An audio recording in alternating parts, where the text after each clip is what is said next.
Well, greetings, YouTube model people. How is it going? Okay. Coming at you here with a channel update, stash ads update, and just overall project update. It is Monday, or actually, sorry, it is Tuesday night, May 2nd, 2023. Already May 2nd. We're just plowing along. So yeah, let's get right into this because these videos can be a bit lengthy given we're going to cover a lot of stuff. So first thing we're going to do is let's look at stash ads. And these were things I added before attending the In-N-Out East. I just haven't made a video until now. So first little item, not a big deal, but I always had these, I don't know how to say the word, guys, Exron nippers or sprue cutters, and that's kind of what they look like, and they're working fine, but I think they're starting to show their age, and as far as their cutting, and they're not as on point as they used to be. So I went and got these off of Amazon. I don't know anything about this company. It's called Steady, I guess it is. They weren't super cheap. They weren't super expensive. You can get an idea how big they are or small they are compared to the standard Exron ones. So far, I'm working on a project that has very small parts, and these have been working very well. Very sharp, and they're able to get in there into those little spaces pretty easily. So again, for just a basic pair, the spring hinge on here is very loose. You can kind of tell the quality is probably not all that high, but it does the trick. So not bad. Now, getting to my favorite part about stuff is it's always about the kits for me, model kits. I don't have that many tools. I don't do that many things with that. I'm all about buying more kits because, you know, hey, we can never have too many, right? Anyway, so this one was just sort of a random purchase a couple months back. Actually, somebody was hosting a 1/48 scale marathon build weekend, and I thought this was 1/48 scale for some reason. I looked at it way too fast, and it's actually a 1/35 scale, what I would call standard military model building scale. And it's a Tamiya kit, and it's an awesome tank. Nonetheless, it doesn't matter what scale it's in. I do like the Patton tank. I think it's just a very good classic example of a U.S. tank. So yeah, I mean, I have no clue when we'll ever get to it. That includes the gunner here, of course, and that's always cool. So again, no idea when we'll get to that one, but it's a neat kit. I think it's a little bit of an older kit too, if I had to guess.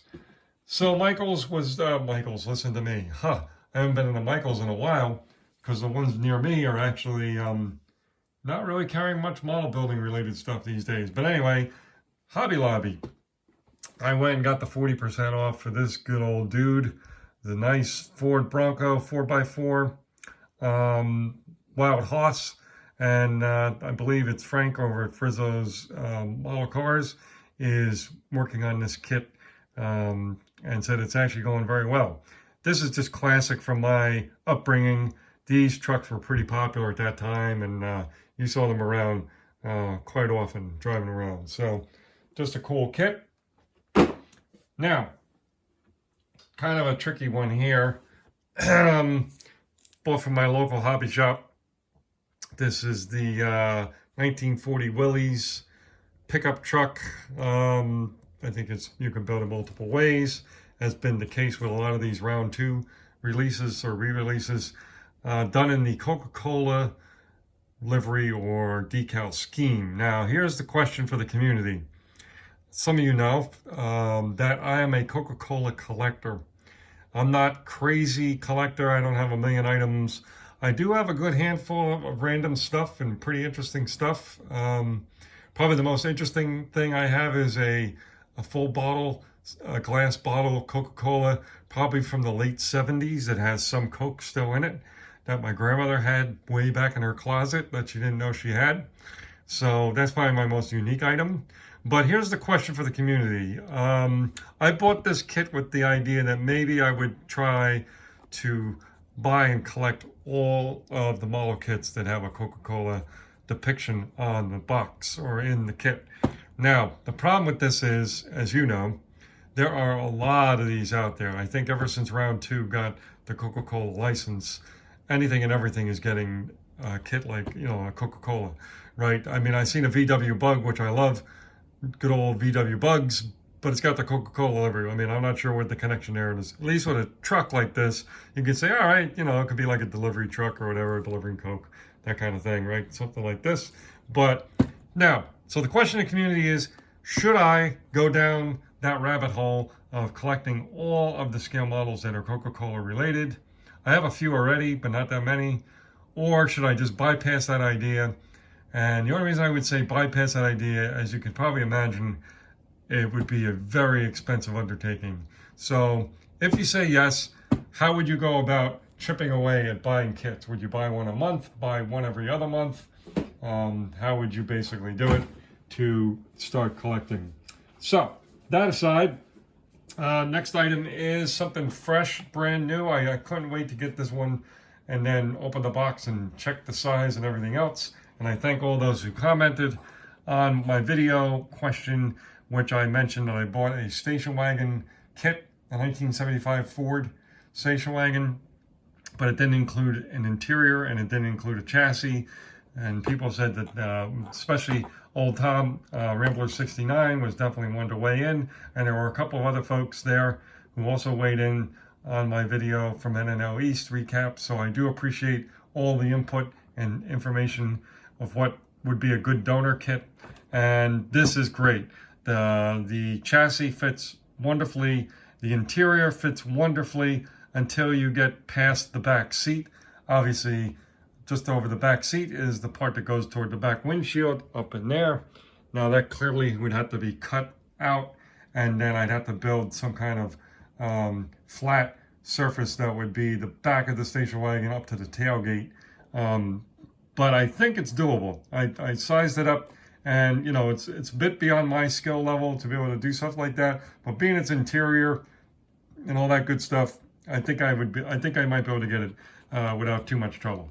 So, yep, this was the one I decided to get as the donor kit. Now, this next one's a weird one, and we're going to do a separate video on this at some point, because to be honest with you, I haven't even looked through this whole box yet. So, probably about 2 months ago on eBay, I found my Grail kit, or one of them, sitting up for bids. Now, unfortunately, it was in an auction mode. So the kit was actually sealed, unopened, which makes it obviously more valuable just right off the bat. And it got some interest, and I missed winning the kit or winning the bid. I think it was $10 that I missed it by. And I bid pretty high. Let me tell you right now, I bid a lot of money for the kit, and I lost the bid by $10. So I'm a little bit torn on that one. So it wasn't too long after that experience that I started looking everywhere on eBay for this kit just to see if anything would pop up. So I found this one, and it's truly like a parts collection of this kit. So here's what we're talking about. Sorry for the moving. The AMT Chevy Mini Motorhome kit. And it's wrapped in this saran wrap because the box is such a total mess. It's actually got a whole bunch of parts in there. It has two of these on the top of the roof. One is completely bent and looks like it was melted. And this whole box looks like it was involved in, like, I don't know if it was near a fire or what. It's all kind of charred looking on the edges and such. Don't know why. So maybe it got too close to an open flame or something. But yeah, there's extra pieces in there, extra chassis pieces, extra wheels, all kinds of stuff. I think there's enough in there to make the kit. The only piece that's a little bit tricky is the van here, right up in the front. This piece is like broken, but I'm sure I could come up with something to fill that in. So again, this will be a separate video of going through that kit, through that box, I should say, not kit. He was very good about disclosing what's included. He put all kinds of pictures on eBay so you get a good view of what it is that you're getting. So kudos to him for that. But again, it's really, it wasn't cheap either. Let me tell you right now, I paid quite a bit for that heap of stuff. So anyway, so that's where we're at with that. Now, As far as projects, let me just go real quick because we're getting past 10 minutes here, which, or just about 10 minutes. So we're working on, I'm working on a special project for a friend, the Wonder Woman kit for Mobius. This is the reissue of the original, I believe. So I'm working on this, and I just started, if you looked at my videos, my Coast Guard branch of the U.S. military for my hosted U.S. Armed Forces group build. So I'm working on that, which is basically the Albatross plane for the Coast Guard. So we're working on that. We're also getting ready to get started, I think, on another project here, and I'm not exactly sure what we're going to pick yet, but we may pull something out from the Shelf of Doom and try to finish up something that's already in progress. So that's what I think we might do before we do something else, so or fresh and new. So that's basically it for now, folks. I hope you're all doing well. Sorry for the long jibber jabber, but we haven't done a channel update in a while, so hopefully you hung out and you know, just enjoyed the chin wag, as they say. So with that, I hope you're doing well. I can't thank each and every one of you enough for following my channel, for especially those who comment. I thank you so much for all the support. It does make a big difference. It really, really does. Keeps me engaged, keeps me excited about the hobby. I love doing group builds. I'm probably one of the top runners as far as participation in group builds. I just, you know, can't say no. They're always fun. They're always interesting. So with all that being said, thanks once again. Cheers.